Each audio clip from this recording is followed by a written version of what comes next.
Hello guys, welcome to current affairs for UPSC PSC IAS.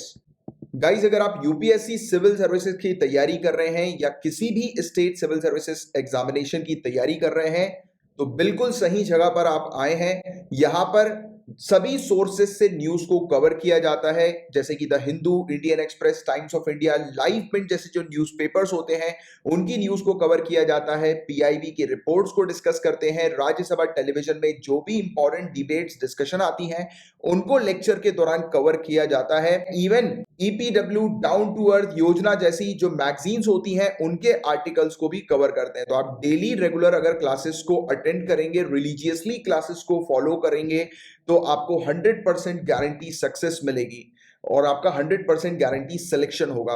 और 100% guarantee selection का बकायदा proof दिया जाता है। नीचे डिस्क्रिप्शन पर आपको प्रूफ्स मिल जाएंगे, आप चेक कर सकते हैं कि previous year civil services examination में हमने जो टॉपिक्स कवर कराए थे उन्हीं से रिलेटेड क्वेश्चंस बने हैं।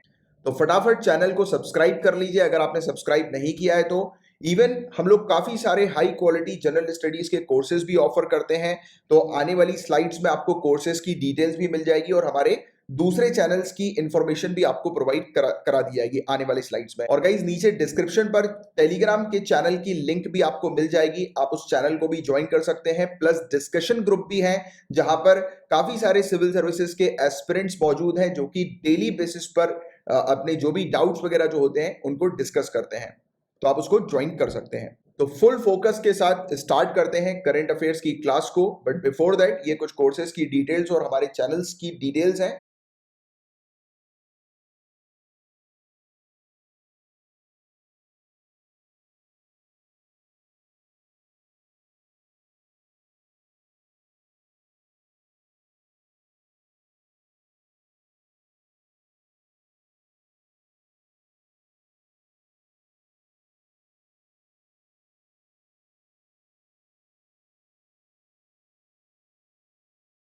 आने वाले कल के आईएएस आईपीएस ऑफिसर्स को मेरा नमस्कार। तो चलिए क्लास को स्टार्ट करते हैं। पेपर 1 के टॉपिक से शुरू कर रहे हैं हम लोग। कोलंबो पोर्ट सिटी की बात करेंगे, राइट। तो ये जो टॉपिक है गाइस, ये आपके पेपर 1 और पेपर 2 दोनों पॉइंट ऑफ व्यू से काफी ज्यादा इंपॉर्टेंट टॉपिक है। बहुत ध्यान से इस टॉपिक को समझिएगा। सबसे पहले तो कोलंबो। तो कोलंबो क्या है? तो कोलंबो श्रीलंका की लार्जेस्ट सिटी है और कमर्शियल कैपिटल है श्रीलंका की कोलंबो। कोलंबो की लोकेशन की बात करें तो इंडिया से आप साउथ की तरफ जब जाते हैं तो आपको श्रीलंका दिखाई देती है और श्रीलंका में आप वेस्ट की तरफ देखेंगे तो आपको कोलंबो सिटी दिखाई देगी। और ये कोलंबो जो सिटी है गाइस, ये आपको समुद्र के किनारे हम लोग को देखने को मिल रही है। पोर्ट सिटी है, मतलब बंदरगाह शहर, ये हम लोग को श्रीलंका का देखने को मिल रहा है। तो चाइना यहां पर एक मैसिव इन्वेस्टमेंट कर रहा है, मैसिव इन्वेस्टमेंट, राइट। और ये largest single foreign investment Sri Lanka के अंदर हम लोग को देखने को मिल रहा है, राइट। और one of several massive Asian infrastructure project के थ्रू फंडेड ये हम लोग को नजर आ रहा है, राइट। यानी कि काफी सारे एशियन इंफ्रास्ट्रक्चर प्रोजेक्ट जो है उसने फंडिंग यहां पर दी है श्रीलंका को। उनमें से एक ये सबसे बड़ा फंड जो है वो आया है और लार्जेस्ट सिंगल फॉरेन इन्वेस्टमेंट है चाइना की तरफ से, राइट। चाइना जो है वो अपने रीजनल फुटप्रिंट्स को यहां पर बढ़ा रहा है, इंक्रीज कर रहा है, मतलब कि इन्वेस्टमेंट कर रहा है, इस क्षेत्र पर काफी ज्यादा इंटरेस्ट ले रहा है। बट खास बात यह है कि आने वाले समय में श्रीलंका कि ये जो कोलंबो सिटी है ये बिल्कुल दुबई और सिंगापुर जैसी बनने वाली है आने वाले समय में। जैसे दुबई है और सिंगापुर है वैसी बनने वाली है। मतलब कि यहां पर टैक्स फ्री एनक्लेव तैयार किया जा रहा है। एनक्लेव का मतलब क्या होता है? तो आसान भाषा में जैसे कि ये पूरा मतलब श्रीलंका है, श्रीलंका में जो दूसरे शहर हम लोग को देखने को मिलते हैं उससे अलग ये एनक्लेव जो है वो बनाया जा रहा है और ये टैक्स फ्री होने वाला है, राइट। यहां पर जैसे कि दुबई के केस की अगर हम बात करें तो दुबई में कोई भी इनकम टैक्स नहीं लगता है, किसी भी प्रकार का इनकम टैक्स नहीं लगता है। सिंगापुर की बात करें तो वहां पर मतलब कंपैरेटिवली कम हम लोग को इनकम टैक्स देखने को मिलता है और जो भी फॉरेन इनकम वहां पर जनरेट होती है वो पूरी तरह से टैक्स फ्री होती है। तो बेसिकली फॉरेन इन्वेस्टमेंट को अट्रैक्ट करने के लिए यहां पर टैक्स फ्री हेवन जो है वो क्रिएट किया जा रहा है।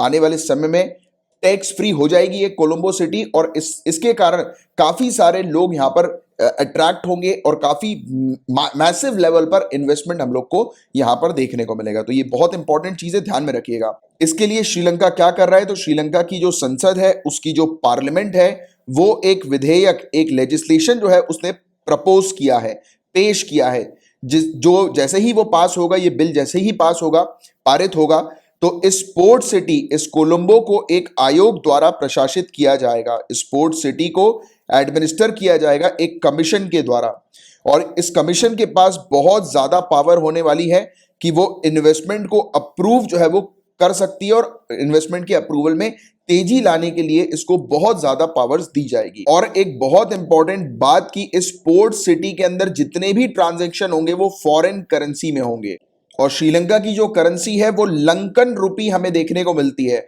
उसकी जगह आप यहां पर डॉलर भी चला सकते हो, रुपीस भी चला सकते हो, फॉरेन करेंसी आप यहां पर चला सकते हो, राइट। तो वो अलाउड की जाएंगी यहां पर, राइट। और जितनी भी सैलरी जो भी यहाँ के वर्कर्स जो कमाएंगे, मतलब कि इनकम जो भी कमाएंगे वो पूरी तरह से एग्जेम्प्टेड होगी, टैक्स उस पर नहीं लगेगा, राइट। टैक्स एग्जेम्प्ट हम लोग को यहाँ पर देखने को मिलेगा। तो देखते हैं आने वाले समय में और इसके अंदर और क्या हम लोग को चीजें देखने को मिलती है इस टॉपिक से रिलेटेड। बाकी कोलंबो पोर्ट सिटी के बारे में ये इंपॉर्टेंट अपडेट है, बहुत ध्यान से आपको याद रखना है। Paper 1 paper 2 point of view से काफी इंपॉर्टेंट चीज है। यहाँ पर चाइना का भी एक तो इन्वेस्टमेंट, मैसिव इन्वेस्टमेंट हम लोग को देखने को मिल रहा है, फर्स्ट पॉइंट। सेकंड पॉइंट, ये जो पोर्ट सिटी है वो टैक्स फ्री, मतलब कि यहाँ पर कोई भी इनकम टैक्स नहीं लगेगा, जैसे दुबई और सिंगापुर में हम लोग को देखने को मिलता है वैसे ही ये बनने वाली है, राइट। तो इसका एक आपको अच्छा आइडिया होना चाहिए, क्योंकि इस प्रकार की चीजें अक्सर सिविल सर्विसेज में आती हैं। अब इंटरनेशनल म्यूजियम डे 2021 की चर्चा करते हैं। अंतर्राष्ट्रीय संग्रहालय दिवस 2021 की बात करते हैं। तो 18 मई को हर साल ये दिवस मनाया जाता है। थीम जो इस साल की है 2021 की वो है the future of museums, recover and re imagine. तो ये चीज ध्यान में रखना है आपको। अंतर्राष्ट्रीय संग्रहालय दिवस का जो ऑब्जेक्टिव होता है, राइट, वो ये होता है, उद्देश्य की इस तथ्य के बारे में जागरूकता बढ़ाना है कि संग्रहालय सांस्कृतिक आदान प्रदान, संस्कृतियों के संवर्धन और लोगों के बीच आपसी समझ, सहयोग और शांति का विकास करने का एक महत्वपूर्ण साधन है। कि म्यूजियम जो है ये इंपॉर्टेंट मीन्स, एक महत्वपूर्ण साधन है कल्चरल एक्सचेंज का। काफी सारे लोग जो है वो एक दूसरे के कल्चर को समझते हैं म्यूजियम्स के थ्रू, राइट। सबके बीच में कॉपरेशन क्रिएट करता है, पीस, शांति जो है वो लोगों के बीच में क्रिएट करता है, और इस प्रकार की म्यूचुअल अंडरस्टैंडिंग लोगों के बीच में बढ़ाता है कि लोग एक दूसरे के कल्चर को समझकर उसकी कदर करें, राइट। तो ये सब चीजें जो है वो क्रिएट करता है म्यूजियम। तो इसलिए म्यूजियम काफी इंपॉर्टेंट होता है, और इसी चीज की अवेयरनेस क्रिएट करने के लिए ये दिवस मनाया जाता है। तो ये वाली चीज आप थोड़ी सी ध्यान में रखिएगा। अब गाइज ये एक बहुत ही इंपॉर्टेंट टॉपिक की हम लोग चर्चा करने वाले हैं। ये टॉपिक है गाजा स्ट्रिप का, गाजा पट्टी का।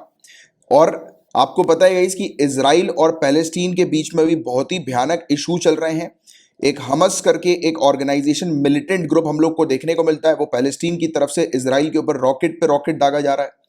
और जो भी स्टूडेंट आज पहली बार इस क्लास को अटेंड कर रहे हैं, ज्यादा नहीं 2-3 क्लास पहले ही मैंने पूरे मुद्दे को आपको समझाया है स्क्रैच से, बिल्कुल, कि आज की डेट में इजराइल और पैलेस्टीन के बीच में करंट में कि क्या इशू चल रहा है, पूरे स्क्रैच से समझाया है। तो आप एक बार 2-3 क्लास पहले ही मैंने उस लेक्चर को कवर किया है, तो उसको आप देख लीजिए। अगर बाय चांस आपको लेक्चर नहीं मिलता है तो अपना एक टेलीग्राम का ग्रुप है, नीचे डिस्क्रिप्शन पर उसकी लिंक आपको मिल जाएगी, उस ग्रुप को ज्वाइन कर लीजिएगा, वहां पर पूछ लीजिएगा, तो वहां पर आपको लिंक प्रोवाइड कर दी जाएगी, राइट। क्योंकि वो इस इशू को आपको समझना बहुत जरूरी है, और लगातार जब ये वाला टॉपिक न्यूज में चल रहा है तो लोकेशन इसकी बिल्कुल आपको छोड़ना नहीं है कि इसकी लोकेशन कहां पर है। तो देखिए मैं ले चलता हूं आपको गाजा स्ट्रिप की तरफ। तो हमारा प्यारा इंडिया है, उसके बगल पाकिस्तान, पाकिस्तान के बगल में आप ईरान देखेंगे, ईरान के बगल में आप इराक देखेंगे, इराक के बगल में आप देखेंगे जॉर्डन, और फिर आपको दिखाई देगा इजराइल। दिख रहा है आपको इजराइल?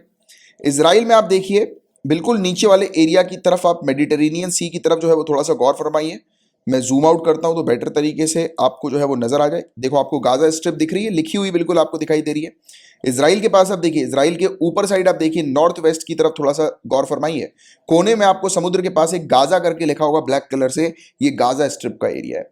ये गाजा स्ट्रिप है, डॉटेड डॉटेड जो एरिया आपको दिखाई दे रहा है गाजा स्ट्रिप का है, मेडिटेरेनियन सी के साथ अपनी बाउंड्री शेयर कर रहा है। ये देखो आप, ये मेडिटेरेनियन सी आपको नजर आ रही है, यहीं पर ही इजराइल है, वो भी मेडिटेरेनियन सी के साथ अपनी बाउंड्री शेयर करता है, और वहीं पर ही आपको गाजा स्ट्रिप दिखाई देगा।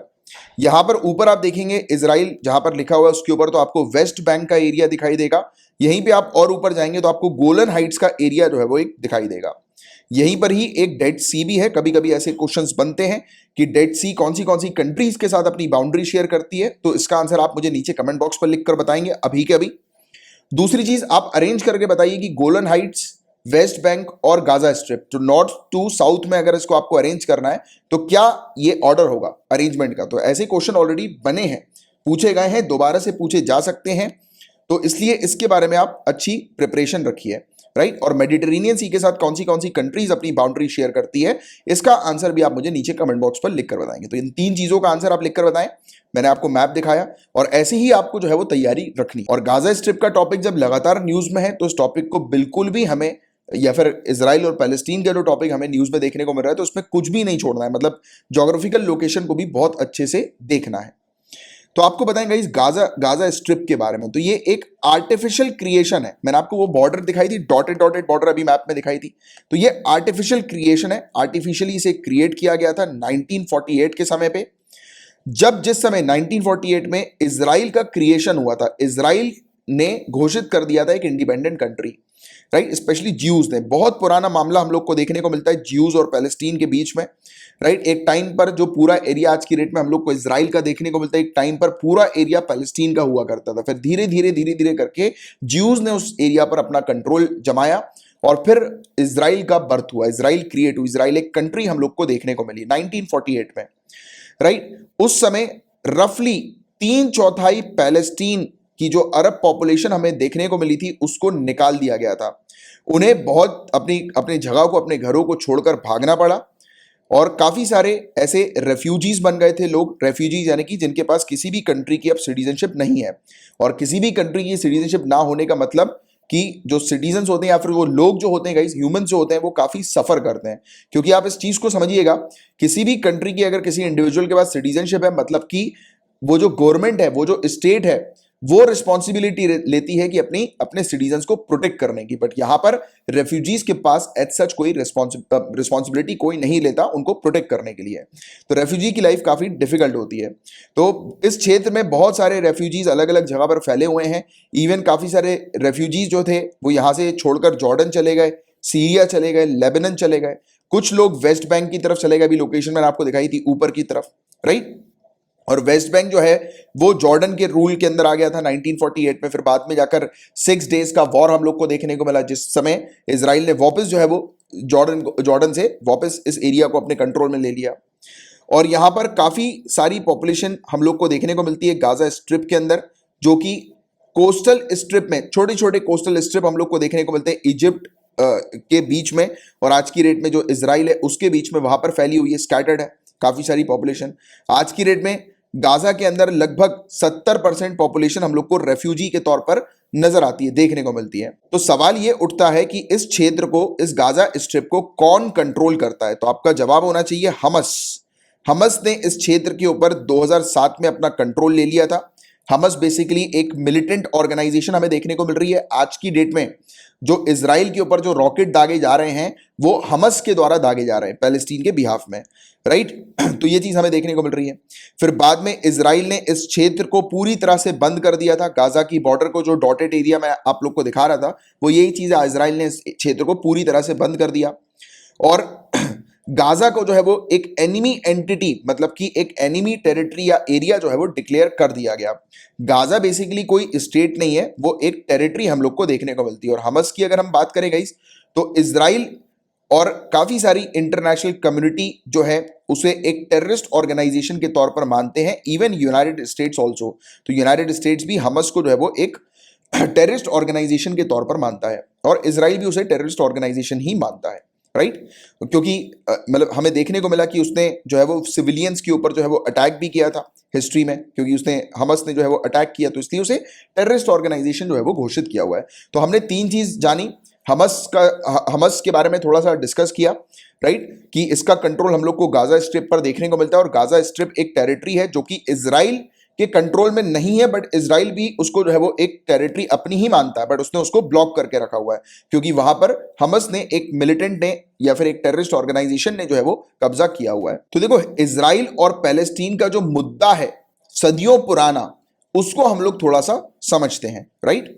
तो देखो, ये जो कॉन्फ्लिक्ट जो हुआ था इसकी शुरुआत 100 साल पहले हुई थी ज्यूज और अरब के बीच में। तो ये 2 कम्युनिटीज आपको ध्यान में रखनी है, ज्यूज यानी कि यहूदी और अरब, इनके बीच में 100 वर्षों से भी अधिक समय से ये कॉन्फ्लिक्ट चल रहा है।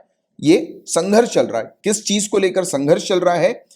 जॉर्डन नदी और मेडिटेरेनियन सी के बीच में ये टुकड़ा जो जमीन का हम लोग को देखने को मिलता है, उसको लेकर संघर्ष चल रहा है। तो देखो, इंडिया से चलते हैं वेस्ट की तरफ और मेडिटेरेनियन सी ये हम लोग को दिखाई दे रही है।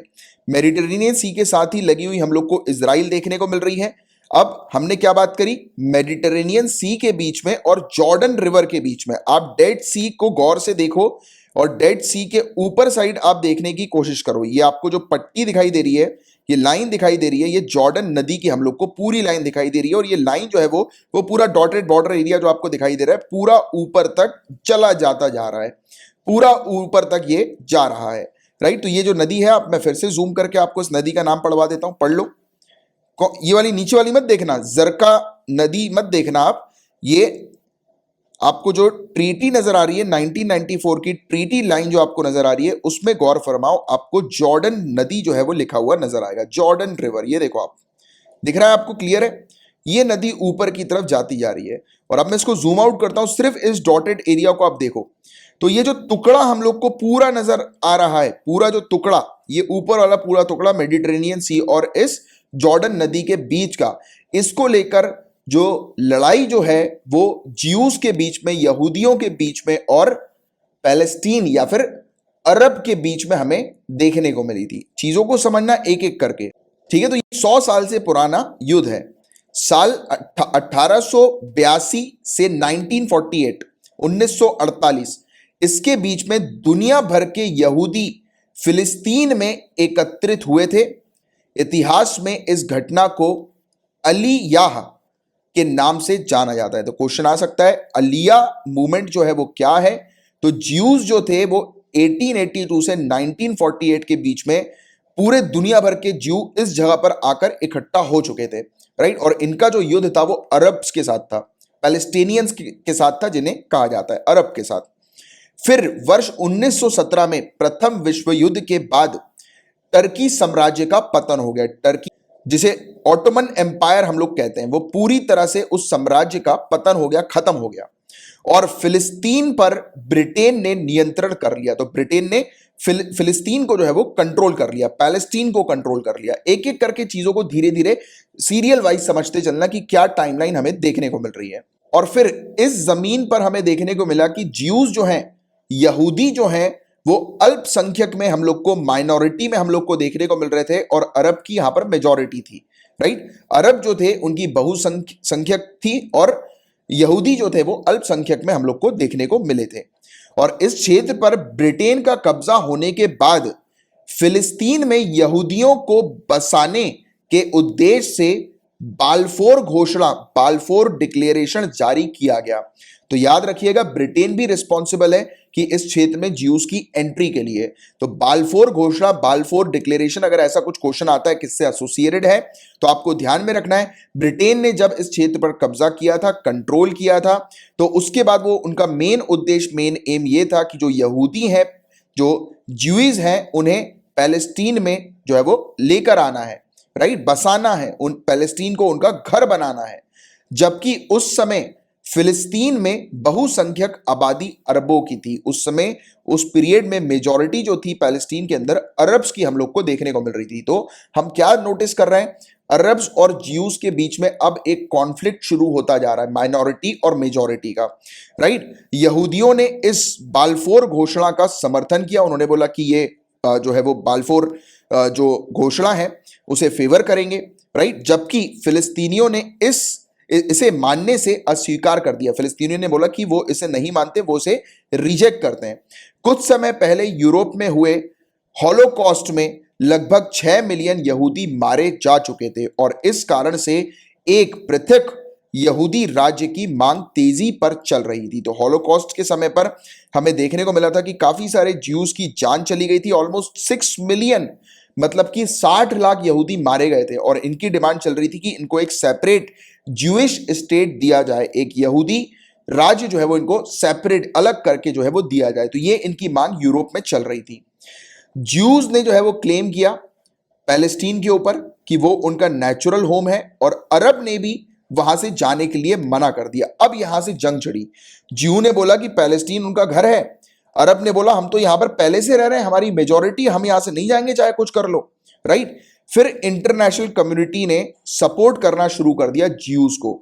फिर 1947 में संयुक्त राष्ट्र द्वारा फिलिस्तीन को एक पृथक यहूदी देश और अरब देश में विभाजित करने के पक्ष में मतदान किया गया।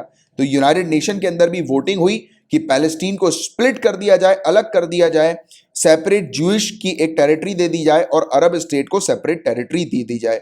और इसमें कहा गया कि जेरूसलम जो होगी वो एक इंटरनेशनल सिटी बनाई जाएगी। तो ये 1947 में यूएन ने इस प्रकार से हस्तक्षेप किया, जब देखा जा रहा था कि इन कम्युनिटीज के बीच में लगातार जो है वो युद्ध होते जा रहे हैं। तो पीस करने के लिए, शांति बनाने के लिए इन्होंने बोला कि इसको अलग कर देंगे हम लोग, सेपरेट टेरिटरी दे देंगे दोनों को।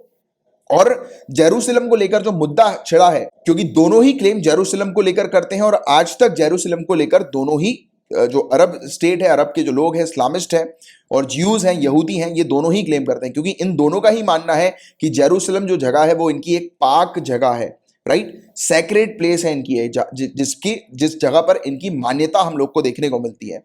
तो इसलिए वो इस जगह को छोड़ना नहीं चाहते। प्लान एक्सेप्ट कर लिया गया था ज्यूज के लीडर के द्वारा, बट अरब की तरफ से प्लान को रिजेक्ट कर दिया और यह प्लान कभी भी फिर इंप्लीमेंट नहीं हो पाया, राइट। फिर हमने देखा कि इजराइल का क्रिएशन होता है 1948 में। साल था 1948। ब्रिटेन ने अपना कंट्रोल वहां से छोड़ दिया, उस एरिया से, कॉलोनी जो बसाई थी उस एरिया से छोड़ दिया, राइट। और ज्यूज ने उस एरिया पर डिक्लेयर कर दिया कि अब ये इजराइल टेरिटरी जो है वो ज्यूज की है, यहूदियों की है। पैलेस्टीन ने ऑब्जेक्शन करना शुरू किया। ज्यूज जो है वो वहां से गए नहीं और उन्होंने आर्म्ड कॉन्फ्लिक्ट छेड़ दिया, मतलब कि जंग उन्होंने छेड़ दी। उन्होंने बोला कि अब तो सशस्त्र संघर्ष शुरू हो गया है और अब हम लोग अटैक करेंगे अरब पॉपुलेशन पे और नेबरिंग अरब, क्योंकि आप इजराइल की लोकेशन देखेंगे तो हर जगह आपको अरब की आबादी आपको नजर आएगी, अरब की टेरिटरीज आपको नजर आएगी, हर तरफ से अरब हम लोग को देखने को मिल रहे थे। अरब ने भी इस क्षेत्र पर जो है वो इन्वेजन शुरू कर दिया, कब्जा करना शुरू कर दिया, क्योंकि इसी दौरान जो पड़ोसी अरब देश थे उन्होंने भी इस क्षेत्र पर हमले किए, राइट। वहां पर क्योंकि अरब पॉपुलेशन मेजॉरिटी में थी तो अरब पॉपुलेशन को ही सपोर्ट करेंगे जितने भी अरब कंट्रीज हैं, राइट। बट इजराइल सैनिकों ने इन्हें पराजित कर दिया। इसलिए तो कहा जाता है आज की डेट पर भी इजराइल की जो हम लोग को इंटेलिजेंस एजेंसी देखने को मिलती है, जैसे कि हमारी जो इंटेलिजेंस एजेंसी है रॉ है, राइट, वैसे ही एक मोसाद इंटेलिजेंस एजेंसी इजराइल की है। आज की डेट में भी माना जाता है इतनी क्रूर और ऐसी एजेंसी है कि पूरे दुनिया भर की बैंड बजाने की दम रखती है ये, और इनके पास इतनी वेपन्स के मामले में भरपूर टेक्नोलॉजी हम लोग को देखने को मिलती है। इवन हम लोग भी काफी सारे इनसे रॉकेट्स वगैरह, टेक्नोलॉजीज वगैरह डिफेंस की इंपोर्ट कराते हैं इजराइल से। तो इजराइल के जो सैनिक थे उन्होंने निपटा डाला और अरब को, यानी कि उनको पराजित कर दिया। और इस लड़ाई के बाद हजारों फिलिस्तीनियों को अपने घर से पलायन करना पड़ा और इस घटना के लिए अल नकबा या विनाश कहा जाता है, यानी कि जो शब्द यूज किया जाता है इस घटना के लिए वो अल नकबा या कैटेस्ट्रॉफी, मतलब कि विनाश जो है वो यूज किया जाता है। और जैसे ही लड़ाई खत्म हुई, एंड हुई, तो इसके बाद इस क्षेत्र पर जो मैक्सिमम कंट्रोल था वो इजराइल का हो गया था, यानी कि ज्यूज का हम लोग को मैक्सिमम कंट्रोल देखने को मिला था। फिर जॉर्डन का इजराइल के साथ युद्ध हुआ, फिर जॉर्डन ने इजराइल के साथ युद्ध छेड़ दिया, राइट। फिर जिसमें जो वेस्ट बैंक करके जो एरिया है, जिसके बारे में मैंने अभी आपको बताया था, वेस्ट बैंक का जो एरिया है वहां पर जॉर्डन ने अपना कब्जा डिक्लेयर कर दिया, यानी कि जॉर्डन ने बोला कि ये टेरिटरी जो है वो वेस्ट बैंक की, वो जॉर्डन की है, राइट। और गाजा पर इजिप्ट ने अपना अधिकार जमा लिया। अब इजराइल के पास दो चैलेंज और हो गए, इजिप्ट की तरफ से भी, राइट, लड़ाई, और ऊपर जॉर्डन की तरफ से भी, यानी कि दोनों तरफ से अब इजराइल के ऊपर अटैक हो रहा था। जेरूसलम जो शहर हम लोग को देखने को मिलता है दो हिस्सों में विभाजित हो गया। इसके जो पूर्व भाग पर जॉर्डन का अधिकार था, यानी कि वेस्ट पर इजराइल का, और जॉर्डन का ईस्ट पर अधिकार हमें देखने को मिला था, राइट, यानी कि दो मतलब पार्ट्स में ये डिवाइड हो गया। बट किसी भी औपचारिक शांति समझौते पर हस्ताक्षर नहीं किए गए और इस क्षेत्र में होने वाले तनाव के लिए प्रत्येक पक्ष एक दूसरे को दोषी ठहराते रहे और इस क्षेत्र में लड़ाई होती रही। मतलब कि अब मान के चलो आप, ये टाइम जो था वो अराउंड 1949-50 के आसपास का टाइम था। उसके बाद से लगातार लड़ाई होती चली गई।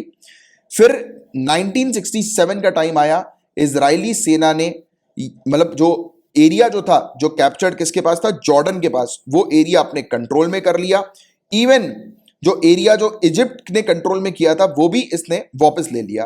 तो इजरायली फोर्सेस ने ईस्ट जेरूशलम को कैप्चर कर लिया, अपने कंट्रोल में कर लिया। मैं वापस से आप दोहराना चाहूंगा कि ईस्ट जेरूशलम के ऊपर जॉर्डन का कब्जा था, तो जिस एरिया पर जॉर्डन का कब्जा था वो एरिया वापस ले लिया इजराइल ने, राइट। और वेस्ट बैंक का जो एरिया और काफी सारे सीरियन गोलन हाइट्स का एरिया, इवन गाजा का, इजिप्टियन सिनाई पेनिनसुला का एरिया भी ले लिया। उनने बोला कि तुमने मुझसे कुछ चंद जमीन अपने कंट्रोल में ली, मैं तुम्हारी भी जमीन अपने कंट्रोल में ले लूंगा। इसने एक्सपेंशन कर दिया उनकी टेरिटरी में भी, राइट। तो ये इस प्रकार से इसने 1967 में मात्र 6 दिन का युद्ध कहा जाता है, इसे 6 डेज का वॉर कहा जाता है, उस समय इसने बैंड बजा दी थी इन कंट्रीज की आसपास के, राइट। तो ये चीज थी। और आज की डेट में जो है वो अगेन फिर से जो है वो युद्ध छिड़ गया है। आज की डेट की अगर हम बात करें अभी एट प्रेजेंट टाइम की बात करें, जैसे कि मई 2021 की बात करें, तो आज की डेट में फिर से अगेन जो है वो युद्ध छिड़ चुका है दोनों के बीच में, पैलेस्टीन और इजराइल के बीच में।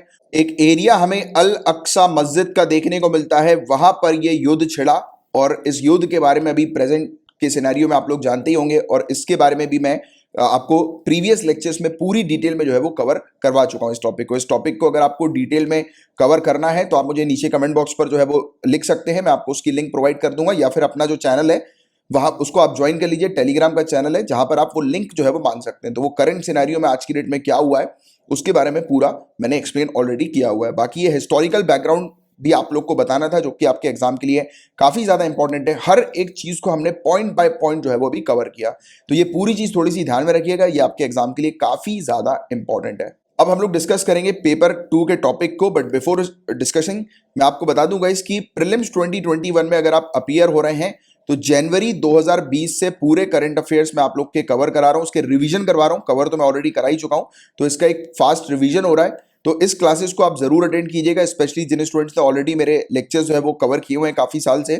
तो काफी महीनों से, तो वो भी आप कवर कर सकते हैं। आपका एक अच्छा रिवीजन हो जाएगा। प्लस साथ ही साथ जिन्होंने नहीं किए हैं आप भी करिए, क्योंकि अगर आप प्रीलिम्स 2021 में अपीयर हो रहे हैं, चाहे वो यूपीएससी हो या कोई भी स्टेट सिविल सर्विसेज का हो, 2021 में आप अपीयर हो रहे हैं, तो आपके लिए वो सीरीज बहुत ज्यादा काम की है। उसके लिए आपको सिर्फ टीचमेंट एप्लीकेशन को डाउनलोड करना है।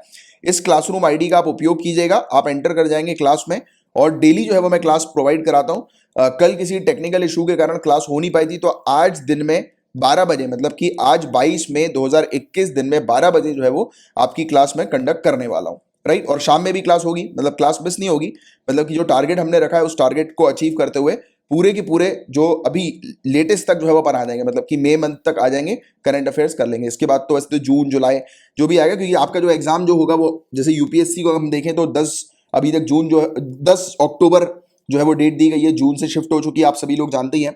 तो मान के चलो आप सितंबर तक का पूरा रिवीजन मैं आपको कराऊंगा, जनवरी 2020 से लेकर सितंबर 2021 तक, मतलब अभी भी अपन जो न्यूज आगे कवर करते चलेंगे उसको भी रिपीट कर दूंगा एक बार, राइट। तो आपके लिए ये फायदा हो जाएगा। चलो अब आगे की बात करते हैं। यूनाइटेड स्टेट जो है आर्टिक में मिलिटराइजेशन के अगेंस्ट है, राइट। आर्टिक क्षेत्र में मिलिटराइजेशन के अगेंस्ट है, तो इस पर हम थोड़ी सी बात करते हैं। आर्टिक काउंसिल की मीटिंग हम लोग को फॉरेन मिनिस्टर्स की देखने को मिलने वाली है। तो यूनाइटेड स्टेट्स ने एक्सप्रेस किया है अपनी चिंताओं को कि इस क्षेत्र में आर्टिक क्षेत्र हम लोग को कहाँ का देखने को मिलता है। आप अगर पोल एरिया की बात करेंगे तो ऊपर वाला जो क्षेत्र हम लोग को देखने को मिलता है नॉर्थ वाला, वो आर्टिक रीजन का हम लोग को नजर आता है। नीचे वाला क्षेत्र आप देखेंगे तो वो कौन सा है, वो एंटार्क्टिक रीजन का हम लोग को देखने को मिलता है। तो देखो ये हमारा इंडिया है, आप नॉर्थ की तरफ चले जाओ, ये आपको क्या दिख रहा है, आर्टिक ओशियन वाला क्षेत्र आपको ये दिख रहा है यहाँ पर, ठीक है। और यहां पर आप इंडिया से साउथ की तरफ चले जाओ, ये देखो आपको साउथ पोल पे, सदर्न ओशियन पे एंटार्क्टिका देखने को मिल रहा है, राइट। तो हम बात कर रहे हैं किसकी, आर्टिक क्षेत्र की। तो बताया जा रहा है कि आर्टिक क्षेत्र में ऊपर वाला जो क्षेत्र है नॉर्थ की तरफ आप चले जाएं, तो आर्टिक क्षेत्र में यहां पर यूनाइटेड स्टेट्स बोल रहा है कि मिलिटराइजेशन जो है वो ना करें, राइट। यानी कि यहां पर किसी भी प्रकार की मिलिट्री वगैरह जो है, ये कैसे धरती घूम रही है यार, ये बार बार पता नहीं क्या हो रहा है, हाँ ये अभी हुआ। बोल रहे हैं कि यहाँ पर किसी प्रकार की मिलिटराइजेशन मत करें, मतलब कि अपने जो नेवी वगैरह है, आर्मी वगैरह है, फोर्सेस वगैरह है, उसको तैनात ना करें। ये तब हुआ जब रशिया की यहाँ पर हमें मिलिट्री एक्टिविटीज बढ़ती हुई नजर आई, तो इसी पर ही जो है वो कहा गया। मैं आपको थोड़ा सा बैकग्राउंड समझाऊं तो अभी रिसेंट ईयर्स में जो प्रेसिडेंट है व्लादिमीर पुतिन, रशिया के प्रेसिडेंट, इन्होंने रिसेंट ईयर्स पे रशिया के आर्टिक क्षेत्र को एक स्ट्रेटेजिक प्रायोरिटी जो है वो बनाया है और ऑर्डर किया है कि यहां पर मिलिट्री इंफ्रास्ट्रक्चर जो है वो क्रिएट किया जाएगा, इन्वेस्टमेंट होगा, मिनरल एक्सट्रैक्शन होगा, राइट। और इनके इसी स्टेटमेंट को सुनते ही आर्टिक काउंसिल के जो मेंबर्स हैं उनके बीच में टेंशन जो है वो काफी ज्यादा बढ़ गई है, राइट। तो ये मुद्दा था, इसी के बाद ये चीज जो है वो शुरू हुई। और आर्टिक क्षेत्र में अगर मिलिट्री एक्टिविटीज अगर बढ़ती हैं तो यहां पर खतरा भी काफी ज्यादा जो है वो बढ़ जाएगा। इस क्षेत्र में शांतिपूर्ण और स्थायी भविष्य के साझा लक्ष्य को कमजोर करती है ये वाली एक्टिविटीज, क्योंकि इस क्षेत्र में कहा गया है कि इस क्षेत्र को जो है वो पीसफुल रखना है, राइट, सस्टेनेबल तरीके से रखना है इस क्षेत्र को। और यही जो गोल है, एम है, ये सभी जितने भी आर्टिक काउंसिल के मेंबर्स हैं ये शेयर करते हैं। और जब इस चीज को देखा गया कि रशिया जो है वो यहाँ पर इस क्षेत्र पर जो है वो अपनी मिलिट्री इंफ्रास्ट्रक्चर क्रिएट करने वाला है, आर्म फोर्सेस को डिप्लॉय करने वाला है, तो इस चीज को देखते हुए आर्टिक काउंसिल्स के मेंबर के बीच में टेंशन जो है वो बढ़ गई। तो ये न्यूज है जिसके बारे में आपको एक आइडिया होना चाहिए। अब आर्टिक काउंसिल के बारे में भी बात करते हैं, आर्टिक परिषद के बारे में। ये पेपर 2 पॉइंट ऑफ व्यू से काफी इंपॉर्टेंट है। तो ये एक इंटर गवर्नमेंटल फोरम हमें देखने को मिलता है, अंतर सरकारी मंच है ये, राइट। ये क्या करता है, आर्टिक जो सरकार जो होती हैं, मतलब कि आर्टिक क्षेत्र में जो कंट्रीज हमें देखने को मिलती हैं और वहां पर जो रहने वाले जो लोग हैं वो जो भी प्रॉब्लम फेस कर रहे होते हैं उन प्रॉब्लम्स का समाधान जो है वो निकालता है ये काउंसिल। और ये किसी ट्रीटी पर आधारित एक इंटरनेशनल ऑर्गेनाइजेशन नहीं है, संधि पर आधारित अंतरराष्ट्रीय संगठन नहीं है, बल्कि एक अंतरराष्ट्रीय मंच है जो आम सहमति के आधार पर कार्य करता है। इंटरनेशनल फोरम जो कि कंसेंसस यानी कि आर्टिक क्षेत्र में मौजूद जो कंट्रीज हैं उनकी सहमति पर काम करता है। तो ये पॉइंट याद रखना। और इसके द्वारा दिए गए जो डिसीजंस होते हैं, रिकमेंडेशन होते हैं, या जो गाइडलाइंस हम लोग को देखने को मिलती है इस आर्टिक काउंसिल के द्वारा दी गई, तो वो नॉन इन्फोर्सेबल होती है और स्ट्रिक्टली पैरोगेटिव होती है इंडिविजुअल स्टेट की। मतलब आसान शब्दों में इसका मतलब ये होता है कि ये जरूरी नहीं है कि इस काउंसिल ने जो रिकमेंडेशन दिए हैं वो सभी कंट्रीज को यानी कि आर्टिक क्षेत्र की कंट्रीज को फॉलो करना है। वो उस कंट्री के ऊपर, इंडिविजुअल कंट्री के ऊपर डिपेंड करता है कि वो फॉलो करना चाहती है कि नहीं। और ये बेसिकली मिलिट्री सिक्योरिटी को एक्सक्लूड करती है, मतलब किसी भी प्रकार की सैन्य सुरक्षा जो है उसे स्पष्ट रूप से बाहर रखा जाता है, राइट, इस पर्टिकुलर काउंसिल के तहत। कि मतलब कि आर्टिक क्षेत्र में किसी भी प्रकार की सिक्योरिटी, मिलिटराइजेशन, ऐसी बातें नहीं होगी, क्योंकि वहां पर शांति बरकरार रखनी है, राइट। तो ये चीज हमें देखने को मिलता है कि आम सहमति होनी चाहिए कंट्रीज के बीच में कि उस जगह पर शांति रहे, किसी भी प्रकार का डिफेंस पॉइंट ऑफ व्यू से भी मिलिट्री वहां पर मौजूद ना रहे, डिप्लॉय ना रहे, राइट। और 1996 का ओटावा डिक्लेरेशन, ओटावा घोषणा पत्र, इसमें निम्नलिखित देशों को आर्टिक परिषद के सदस्य के रूप में लिस्ट किया गया था, राइट, सूचीबद्ध किया गया था। तो ये कौन सी कंट्रीज हैं, तो Canada, Denmark, Finland, Iceland, Norway और रशिया या रशियन फेडरेशन, या स्वीडन और America, right, United States of America. तो ये चीज आपको ध्यान में रखना। इसके अलावा 6 ऑर्गेनाइजेशन और भी हैं जो कि परमानेंट पार्टिसिपेंट्स का स्टेटस इनके पास हम लोग को देखने को मिलता है। और इन ऑर्गेनाइजेशन के नाम है Aleut international organisation, Arctic Athabaskan council, Gwich'in council international, Inuit circumpolar council, Russian association of indigenous people of the north और सामी काउंसिल, राइट। तो ये सभी ऑर्गेनाइजेशन हैं जो कि इसमें शामिल हैं, राइट, जो कि रिप्रेजेंट करते हैं वहां पर रहने वाले लोगों को, राइट। इंडिजीनियस जो लोग हैं वहां पर जो रहते हैं आर्टिक क्षेत्र में, उनको ये ऑर्गेनाइजेशन रिप्रेजेंट करते हैं। और इसके अंदर ऑब्जर्वर स्टेटस भी मिला हुआ है कुछ कंट्री को, जो नॉन आर्टिक कंट्री हम लोग को देखने को मिलती है, ऐसी कंट्री जो कि आर्टिक क्षेत्र के साथ अपनी बाउंड्री शेयर नहीं करती हैं, राइट। और इसके साथ साथ इंटर गवर्नमेंटल और इंटर पार्लियामेंट्री, ग्लोबल, रीजनल और नॉन गवर्नमेंटल ऑर्गेनाइजेशन भी शामिल हैं, राइट। इनके पास ऑब्जर्वर स्टेटस है जो कि इस काउंसिल के साथ मिलकर काम करते हैं।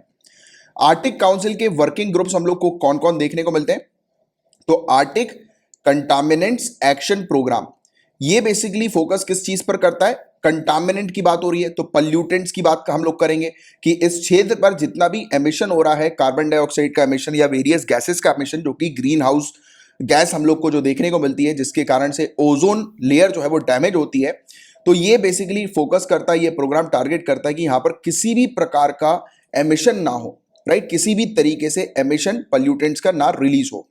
इसके अलावा arctic monitoring and assessment programme यहां पर चलता है। ये मॉनिटर करता है आर्टिक के एनवायरमेंट को, इकोसिस्टम को, ह्यूमन की पॉपुलेशन को, और प्रोवाइड करता है साइंटिफिक एडवाइस, जिससे कि यहाँ की गवर्नमेंट को सपोर्ट मिल सके पॉल्यूशन को टैकल करने के लिए और क्लाइमेट चेंज के जो एडवर्स इफेक्ट है उसको टैकल करने के लिए, राइट। तो ये सलाह प्रोवाइड कराता है arctic monitoring and assessment programme. इसके अलावा एक हम लोग को conservation of arctic flora and fauna देखने को मिलता है। मतलब कि फ्लोरा और फौना यानी कि प्लांट और एनिमल जो हम लोग को देखने को मिलता है आर्टिक क्षेत्र में, तो उनके संरक्षण के लिए ये हम लोग को प्रोग्राम देखने को मिलता है, राइट। जो आर्टिक बायोडाइवर्सिटी, आर्टिक क्षेत्र में रहने वाली जो प्रजाति हैं, चाहे वो प्लांट्स की हो या एनिमल्स की हो, तो वो प्रोटेक्टेड रहें, तो उसको लेकर ये प्रोग्राम हमें देखने को मिलता है। एक है emergency prevention, preparedness and response action, right. ये ग्रुप मतलब कि इमरजेंसी के सिचुएशन पर इमरजेंसी को प्रिवेंट कर पाए, प्रिपेयर कर पाए और रिस्पॉन्स कर पाए। अगर किसी भी प्रकार की इमरजेंसी आती है, किसी भी प्रकार का कोई एक्सीडेंट होता है, राइट, किसी भी प्रकार का यहाँ पर पॉल्यूटेंट रिलीज हो गया या फिर रेडियो न्यूक्लियोटाइड्स हम लोग को यहाँ पर देखने को मिलती है किसी भी तरीके की, राइट, तो एकदम से जो है वो एक्शन लिया जा सके, इसके लिए कुछ टीम्स भी यहाँ पर जो है वो देखने को मिलती है, ट्रेन किया जाता है कुछ टीम्स को। इसके अलावा आगे की बात करें, ये पेज रिपीट हो गया। सस्टेनेबल डेवलपमेंट वर्किंग ग्रुप हमें देखने को मिलता है, राइट, यानी कि एक ऐसा ग्रुप है जो कि काम करता है कि इस क्षेत्र में कंटिन्यूअसली डेवलपमेंट होता रहे और डेवलपमेंट जो हो वो सस्टेनेबल तरीके से हो, जिससे कि फ्यूचर पर किसी भी प्रकार का इफेक्ट ना हो, राइट। फ्यूचर को ध्यान में रखते हुए डेवलपमेंट किया जाए। और आर्टिक कम्युनिटीज यानी कि जो लोग यहां पर निवास करते हैं उनकी कम्युनिटीज में भी इंप्रूवमेंट आए, उनकी कंडीशन में इंप्रूवमेंट आए एज अ होल, और ऐसा डेवलपमेंट यहां पर आर्टिक क्षेत्र में होना चाहिए। तो ये चीज हम लोग को इसकी देखने को मिलती है, जो कि इन सब एरियाज पर काम करती है आर्टिक काउंसिल, राइट। तो इसका एक आपको अच्छा आइडिया होना चाहिए। अब यार एक रिपोर्ट तो डरा रही है, बोल रही है कि जो लंबे समय तक काम करते हैं उनको हार्ट डिजीज होने के चांसेस काफी ज्यादा बढ़ जाते हैं, उनकी मौत हो रही है हार्ट डिजीज के कारण। और ऐसा वर्ल्ड हेल्थ ऑर्गेनाइजेशन ने और इंटरनेशनल लेबर ऑर्गेनाइजेशन ने, विश्व स्वास्थ्य संगठन और अंतर्राष्ट्रीय श्रम संगठन का कहना है। इन्होंने बताया कि जो भी लोग 55 घंटे या उससे ज्यादा काम करते हैं एक हफ्ता में, तो सीरियस हेल्थ हजार्ड जो है वो फेस करते हैं, यानी कि गंभीर खतरा होता है उनको, उनकी स्वास्थ्य के लिए। और मैं अपना केस आपको बताऊं तो दंग रह जाओगे। लिटरली मैं मान के चलो, कभी कभी मेरे साथ तो ऐसा होता है कि सिर्फ मैं बस उठता हूं, नहाना वाना हुआ, ब्रेकफास्ट किया, खाना वाना खाया, सिर्फ इतना ही जो है वो टाइम लेता हूं, बाकी पूरे टाइम जो है वो रिसर्च और ये सब एक्टिविटी में लगा ही रहता हूं, काम ही करता रहता हूं। और ऑन एन एवरेज के तौर पर अगर मैं आपको बताऊं तो 12 घंटे तो मेरा फिक्स है कि मतलब कि काम करना, मतलब करना 12 से कभी कभी 14 घंटे, मतलब मिनिमम मैं आपको बता रहा हूँ 12 आवर्स तो मेरा है ही है, मतलब उससे नीचे तो कभी गया ही नहीं है, बात मान के चलो आप। और वैसे भी वेरियस एक्टिविटीज में मैं इन्वॉल्व रहता हूँ, बहुत सारे कोर्सेज जैसे आपके लिए डिजाइन करता रहता हूँ, वेरियस आर्टिकल्स करता रहता हूँ। इवन कई बार ऐसा भी केस होता है कि मैं लेटा रहता हूँ तो अपने आईपैड पे जो है वो न्यूज वगैरह को देखता रहता हूँ, राइट, कि मतलब और कैसा कंटेंट आपके लिए क्रिएट करूंगा और कौन सा कंटेंट आया है जो कि काम का है, जो एग्जाम पे हिट करेगा। तो पूरे टाइम ये चीज जो है वो चलती रहती है, राइट। और किस प्रकार से एक्सप्लेनेशन होना चाहिए जिससे कि और इजी तरीके से आपको समझ में आए। तो उस हिसाब से तो मान के चलो कि मैं अगर 10 घंटे भी ले लूं और पूरे हफ्ते काम करता हूं, मैं ऐसा नहीं है कि एक दिन, जैसे कि लेक्चर आपके लिए आता नहीं है, संडे वाले दिन कंपाइलेशन आता है, बट उसके बैकग्राउंड में बहुत सारी चीजें चल रही होती हैं, राइट, वेरियस चीजों पर काम चल रहा होता है। तो मान के चलो कि अगर 10 घंटे भी ले लें, राइट, तो उस हिसाब से तो 70 घंटे हो जाता है मेरे केस में। और वैसे बट ये कह रहे हैं कि इतने देर तक काम नहीं करना चाहिए, पता नहीं क्यों नहीं कह रहे। मेरे ख्याल से ये अभी आगे चल के समझते हैं, मेरे ख्याल से ये वर्क जो होगा मे बी शायद लेबर वाला वर्क हो, राइट। अपन तो मेंटल अपना प्रेशर क्रिएट करते हैं। चलो एनीवेज, लॉन्ग वर्किंग आवर्स जो है उसके कारण बताया गया सन 2000 से 2016 के बीच में 29% ज्यादा लोगों की मौतें हुई हैं, 7,75,000 लोग जो है वो मारे गए हैं, राइट। क्यों मारे गए? क्योंकि उनको स्ट्रोक आया या उनको हार्ट डिजीज आई, राइट। और ये इसीलिए आई क्योंकि वो बहुत लंबे समय तक काम में इन्वॉल्व थे, उनका जो वर्किंग आवर था वो काफी लंबा था। तो ऐसा इस रिपोर्ट ने बताया है। और समझते हैं इस रिपोर्ट के बारे में। तो जब इस स्टडी को कंक्लूड किया गया, निष्कर्ष जब इसका निकाला गया, तो उसके अनुसार पता लगा कि प्रति सप्ताह हर हफ्ते 55 घंटे या उससे अधिक काम करने वाले के लिए प्रति सप्ताह 35 से 40 घंटे काम करने वालों की तुलना में जो रिस्क जो था स्ट्रोक का, हार्ट अटैक का या हार्ट डिजीज का, वो काफी ज्यादा था। यानी कि जो लोग हर हफ्ते 35 से 40 घंटे काम करते हैं और जो लोग 55 घंटे या उससे ज्यादा काम करते हैं, तो इसमें अगर कंपेयर किया जाए तो जो लोग 55% या उससे ज्यादा घंटे काम कर रहे थे तो उनमें चांसेस जो थे हार्ट अटैक के और हार्ट डिजीज के वो काफी ज्यादा थे। अब इसमें सबसे ज्यादा वल्नरेबल ग्रुप कौन सी है? तो देखो, वर्क रिलेटेड डिजीज का जो बर्डन है वो मेन में सबसे ज्यादा बताया गया। 72% डेथ जो है वो मेन में हुई है, मतलब कि मेल्स के अंदर रिकॉर्ड की गई हैं। और जो लोग वेस्टर्न पैसिफिक और साउथ ईस्ट एशिया के क्षेत्र में रह रहे हैं, मिडिल एज और ओल्डर वर्कर्स हैं, तो उनमें ये खतरा ज्यादा है। अपन तो अपनी बात करते हैं यार कि 10-10 घंटे, 12-12 घंटे, कभी कभी 14-14 घंटे हो जाता है काम करते हुए। इलॉन मस्क जैसी पर्सनालिटी की बात करें तो उनका तो कहना यह है कि 15 मिनट से ज्यादा समय वो वेस्ट ही नहीं करते किसी एक एक्टिविटी में, और पूरे दिन लगे रहते हैं। और इवन एक बार तो उनका यह भी कहना था कि जब एक टाइम आया था उनकी लाइफ में कि वो पूरी तरह से तबाह हो चुके थे, राइट, मतलब कि एक हफ्ते का भी उनके पास टाइम बचा नहीं था, मतलब कि पैसे, कि एक हफ्ते से ज्यादा सरवाइव करने के उनके पास पैसे थे भी नहीं। उस समय पर उन्होंने 22-22 घंटे काम किया उस बंदे ने, और आज की डेट में देखो कहां है। और इवन आज भी लगातार वो बंदा काम करता रहता है। तो इसलिए ऐसी जो रिपोर्ट आती है ना, उसमें ये मत बोलना अरे बाप रे इसमें तो हार्ट अटैक के केसेस आ रहे हैं, अरे यार मैंने ये रिपोर्ट पढ़ ली, अब तो मैं 35 से 40 घंटे से ज्यादा पढ़ाई नहीं करूंगा या नहीं करूंगी, क्योंकि पढ़ाई भी तो आपका काम ही है एक प्रकार से, राइट। तो बिल्कुल ऐसा मत सोचना। अभी आपका टारगेट है एग्जाम निकालना, मैक्सिमम जितना आपकी कैपेसिटी है उतना अपने आप को स्ट्रेच करो, हर दिन स्ट्रेच करो यार। एग्जाम एक बार निकल गया ना, मजा आ जाएगा। मतलब कि जो आपका ड्रीम, जिसके लिए आप तैयारी कर रहे हो, दिन रात मेहनत कर रहे हो, कुछ लोग होते हैं मेहनत थोड़ी करते हैं, दिखाते हैं बहुत बड़ा कि हमने बहुत मेहनत कर ली। ऐसा मत करो। ऐसे में आप अपने आप से ही चीट कर रहे हो। आज से फिर 5 साल 7 साल के बाद रिग्रेट करोगे कि मैंने ऐसा क्यों किया। जब सर बोलते थे एनसीईआरटी पढ़ लो, क्यों नहीं पढ़ी? जब सर ने डायरेक्शन दिया था तो क्यों नहीं लिया? बाद में पछताने से अच्छा है अभी काम कर लो। अगर बैठे हो ना, पढ़ने के लिए तो बैठे ही हो, तो मन लगा के पढ़ो।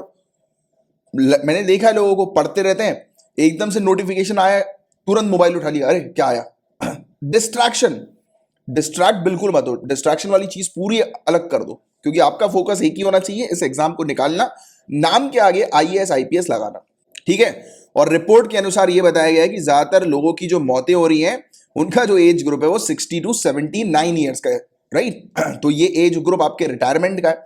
इस समय तक आपको जो है वो ज्वाइंट सेक्रेटरी के पद से जो है वो रिटायर होना है, राइट। तो उसके बाद तो फिर आप वेरियस पॉलिसीज वगैरह करोगे, वेरियस कुछ कुछ जगह पे जाके अपनी जो इतने समय का जो आपका एक्सपीरियंस है उसको बस डिलीवर करोगे, घर आ जाओगे, राइट। तो ये जो डेथ हो रही है वो बूढ़े लोगों में हम लोग को देखने को मिल रही है, जो लोग काम करते हैं 55 घंटे या उससे ज्यादा का एक ही वीक में। तो आप सोच सकते हो इतने सारे लोग जो काम कर रहे हैं, 55 आवर्स प्लस का काम कर रहे हैं, राइट, 55 घंटे से ज्यादा काम कर रहे हैं। उनकी एज ग्रुप देखो और आपकी एज ग्रुप देखो, अपनी एज ग्रुप देखते हैं अपन, तो उस मामले में तो अपन के लिए तो ये मोटिवेशन होना चाहिए कि यार इतने बुजुर्ग लोग इतना काम कर रहे हैं और उनकी डेथ हो रही है, हमें रिपोर्ट मिल रहा है, तो हम तो यंग हैं, यूथ है, हमें तो लग के काम करना चाहिए, राइट। तो ये चीज है, इसमें मोटिवेशन ढूंढो।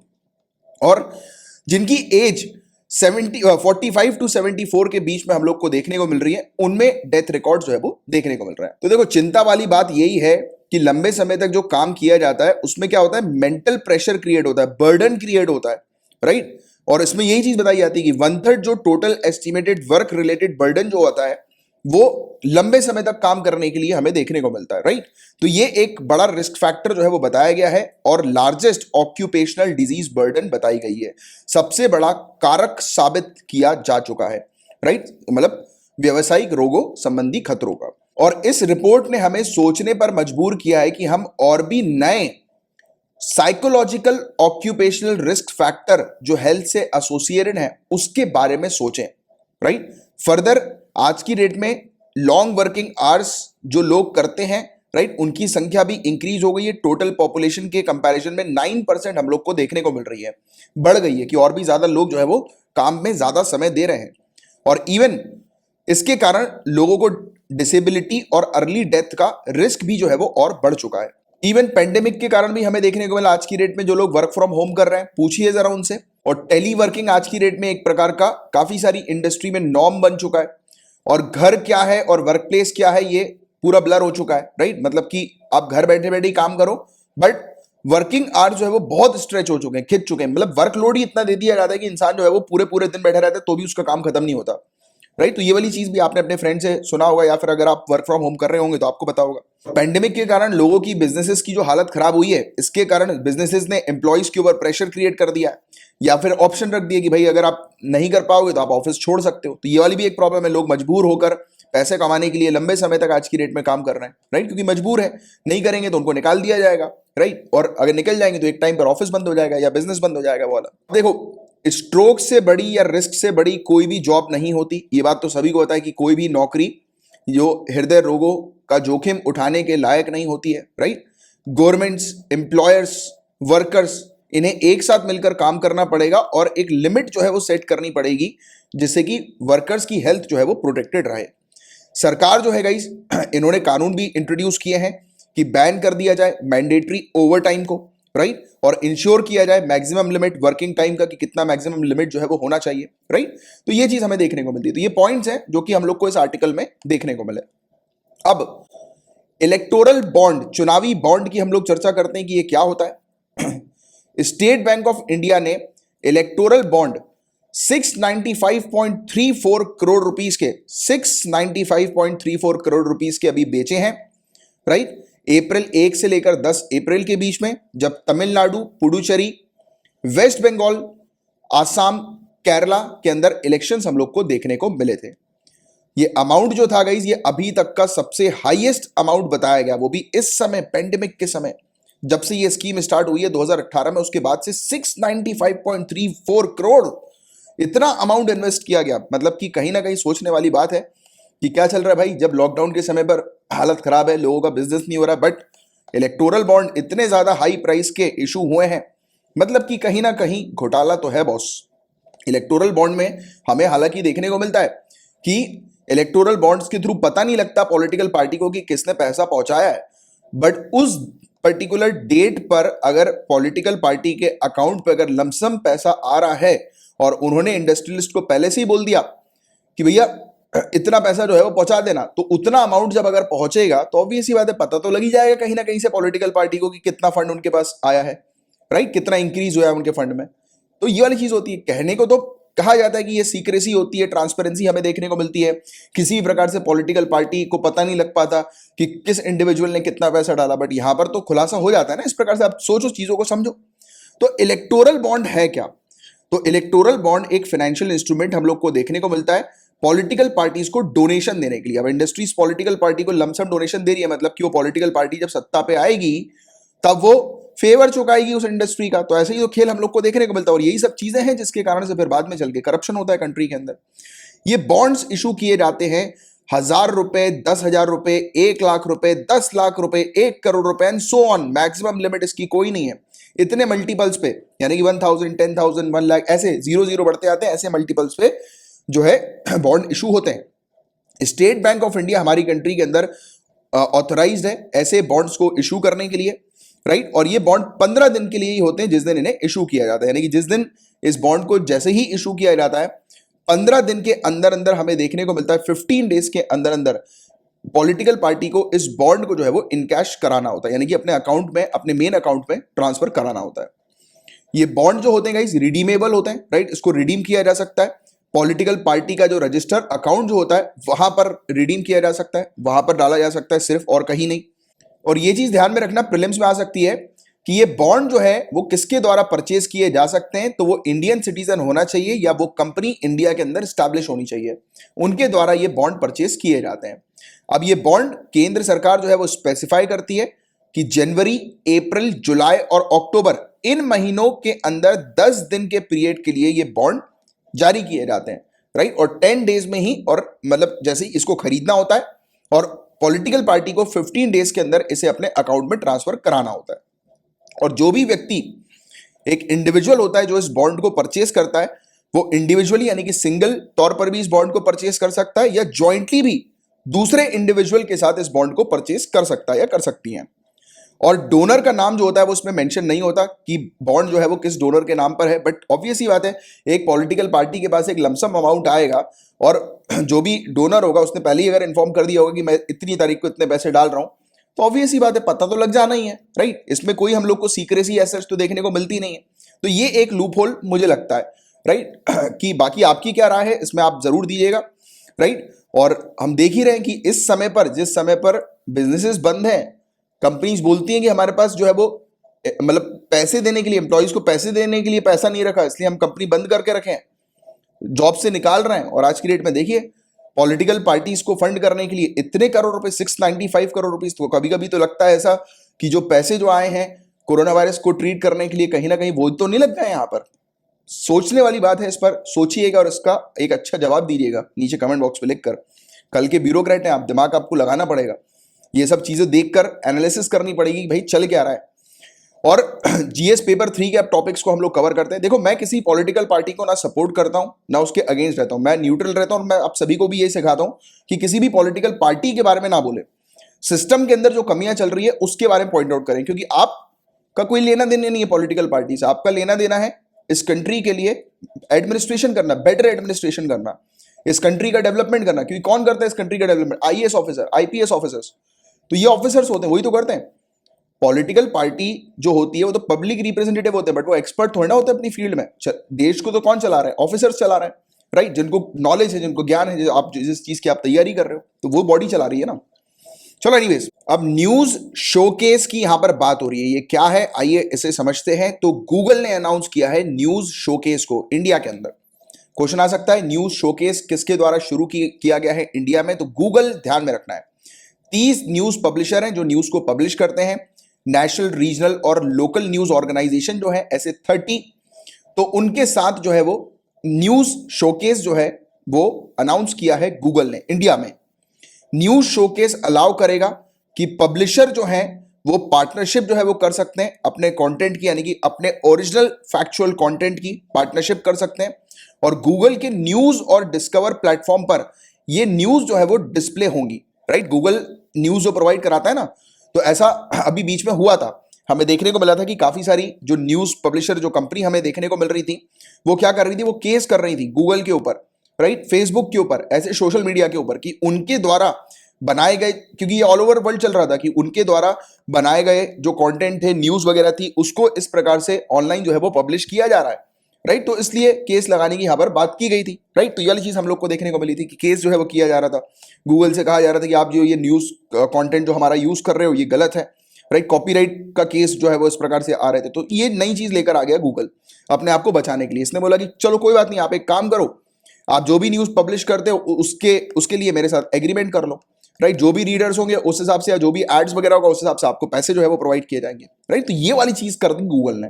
तो ये चीज को आपको समझना जरूरी है, बट मेनली अंडरस्टैंडिंग के लिए ये चीज समझो। बट न्यूज शोकेस क्या है? तो गूगल ने ये इंडिया में रिलीज किया, और भी काफी सारी कंट्री में ये चीज रिलीज कर दी है, जिसके थ्रू जो न्यूज एजेंसीज जो है वो उनकी जो न्यूज है, उनका जो कंटेंट है वो गूगल पर डिस्प्ले होगा। और गूगल, जैसे मैंने आपको बताया, ये जो पब्लिशर जो है, जो न्यूज पब्लिशर जो है, उनको गूगल पे करेगी, जिससे कि उनका कंटेंट जो है वो गूगल पर डिस्प्ले हो। और लिमिटेड एक्सेस जो है वो प्रोवाइड कराएंगी रीडर्स को, राइट। यानी कि जो जितना पे करेंगे उसके हिसाब से रीडर्स को लिमिटेड एक्सेस जो है वो प्रोवाइड किया जाएगा। जैसे कि द हिंदू की आप वेबसाइट पर जाइए, आपको मैं चीज समझाता हूं इसकी। द हिंदू की वेबसाइट पर जाइए, आपको द हिंदू मुश्किल से शायद 7 दिन का ट्रायल देता है। उसके बाद द हिंदू की वेबसाइट पर कोई न्यूज खुलती नहीं है, वो बोलता है कि कुछ पे करो, उसके बाद आपको न्यूज का कंटेंट का एक्सेस जो है वो मिलेगा। तो वैसी ही कुछ चीज हमें देखने को मिलने वाली है। पूरे दुनिया भर में 700 न्यूज पब्लिकेशन जो है उन्होंने साइन किया है एग्रीमेंट गूगल न्यूज शोकेस के साथ।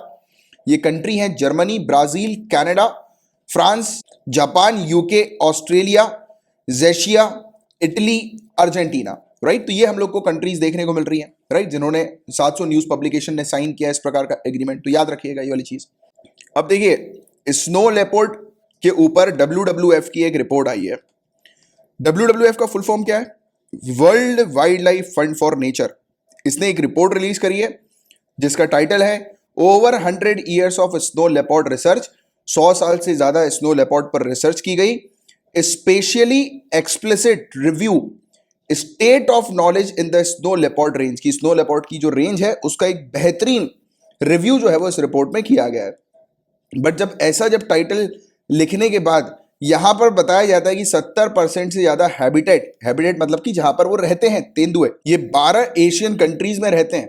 यहां पर अनरिसर्च्ड है, मतलब कि रिसर्च जो है वो किया नहीं गया है। अब ये जब बोलते हैं कि 100 साल से ज़्यादा की इनने रिसर्च कर ली और उसमें जब देखते हैं कि 70% ज़्यादा जो हैबिटेट है स्नो लेपर्ड का 12 एशियन कंट्री में या उससे ज़्यादा कंट्री में, तो उसका रिसर्च नहीं हुआ है, तो बड़ा अजीब लगता है सुन के। तो देखो नेपाल, इंडिया, चाइना, यहां पर हमें देखने को मिलता है कि काफ़ी ज़्यादा स्नो लेपर्ड के ऊपर रिसर्च होती है।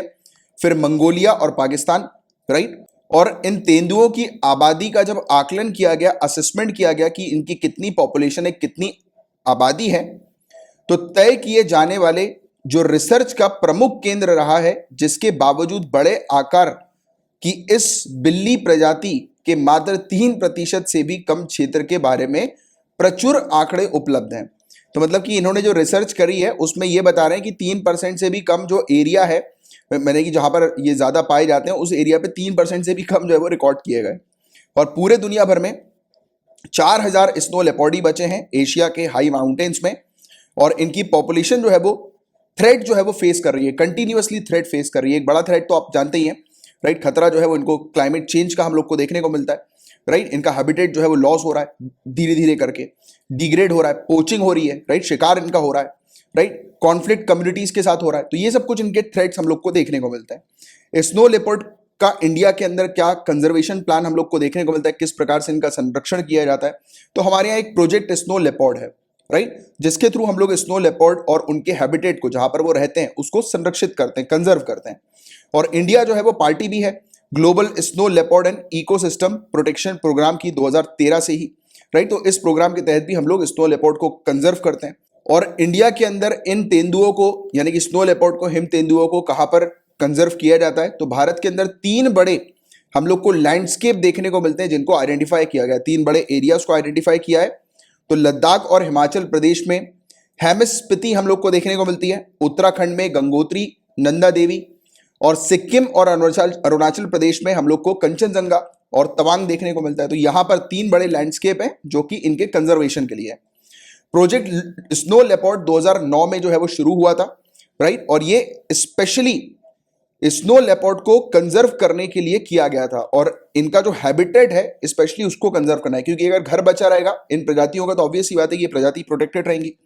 स्नो लेपर्ड जो हम लोग को देखने को मिलते हैं वो 21 क्रिटिकली एंडेंजर्ड स्पीसीज की लिस्ट में है, राइट, जिनके लिए रिकवरी प्रोग्राम हमें देखने को मिलता है ministry of environment, forest and climate change का, कि इनकी आबादी जो है वो लगातार बढ़ती रहे, तो हमारे रिकवरी प्रोग्राम भी है।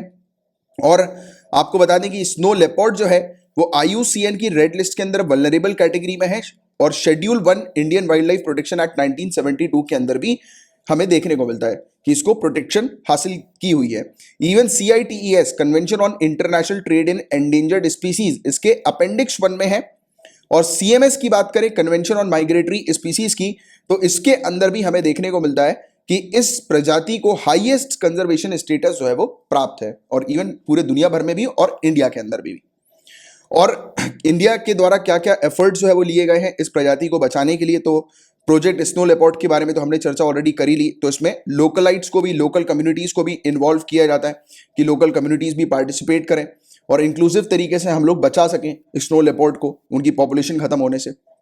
सिक्योर हिमालय करके एक है Global Environment Facility, United Nation Development Programme का फंडेड प्रोजेक्ट, ये हम लोग को देखने को मिलता है कि हाई एल्टीट्यूड क्षेत्र पर, यानी कि ऊंचे क्षेत्र पर, ऊंचे इलाके पर बायोडाइवर्सिटी जो हमें देखने को मिलती है उसको प्रोटेक्ट करके रखना है, कंजर्व करके रखना है। वहां पर जो लोकल कम्युनिटी जो हम लोग को देखने को मिलती है, जो नेचुरल इकोसिस्टम के ऊपर उनकी डिपेंडेंसी होती है, उसको रिड्यूस करना है, राइट। तो इस पर जो है वो मेनली फोकस किया जाता है। और इस प्रोजेक्ट के अंदर हमें देखने को मिलता है कि स्नो लेपर्ड की रेंज जो है वो जम्मू कश्मीर, हिमाचल प्रदेश, उत्तराखंड और सिक्किम में बताई जाती है। तो ये चीज़ें हैं जिसके बारे में आपको एक आइडिया, एक अच्छी जानकारी होनी चाहिए। और इसी के साथ अपना आज का पूरा लेक्चर समाप्त होता है। पॉलिटी का अगर आपको कोर्स ज्वाइन करना है तो आप ज्वाइन कर सकते हैं, और पूरी डिटेल्स यहाँ पर दी हुई है। आपको कैसे कोर्सेज की डेमो क्लास अटेंड करनी है तो वो भी डिटेल पूरी लिखी हुई है। ये मेरा नंबर है 9713282838। इस नंबर पर आप व्हाट्सएप या मैसेज मुझे कर सकते हैं अगर आपको और कुछ डिटेल्स चाहिए, कुछ पूछना है तो, या कोर्स को ज्वाइन करने के लिए भी इस नंबर पर आप मुझे व्हाट्सएप या टेलीग्राम कर सकते हैं। उस पर SMS के थ्रू, व्हाट्सएप के थ्रू, टेलीग्राम के थ्रू आप टेक्स्ट कर सकते हैं। विदिन 24 आवर्स मेरा रिप्लाई आपके पास आ जाएगा। और ये एनवायरमेंट का कोर्स भी है, पॉलिटी और एनवायरमेंट का कोर्स मेरे द्वारा ही प्रिपेयर किया जा रहा है।